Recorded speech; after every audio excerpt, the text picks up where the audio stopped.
也综合报道。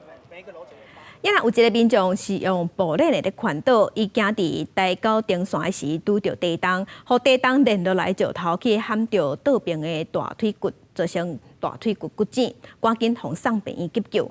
因为目前苏花路龙是全线拢未通的，因为宜兰太平山的园区嘛，因为路面有闭开，阁有崩山的情形，所以伫4月初5进前拢无要对外开放。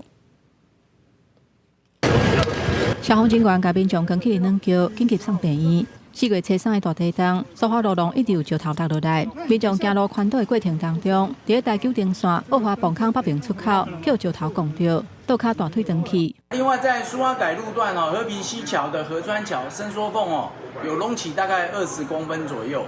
那这个部分我们应该是可以在比较短的时间内就做排除。苏花改河边溪桥春桥的旁，产生20公分的落差。公路局接叫抢修，因为大清水段严重崩起，苏花路龙全线持续封起来。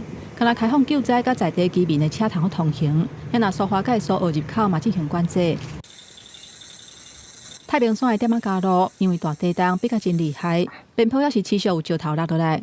为着保障太平山蹦蹦车通行的安全，园区的人员针对铁基路详细检查。太平山园区嘛宣布4月初5进前会封起来征收。我们有发现持续性的一个边坡落石，还有就是将近有数十段的一个就是道路有裂开的一个情形。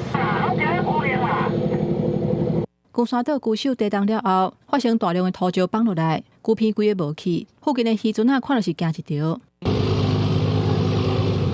南无蚵仔渔港因为地动，发生差不多2公尺悬海涌的落差，海水先向外海流，结果大量跃入来港内，渔船对海涌流来流去，扩来扩去，造成部分的损害。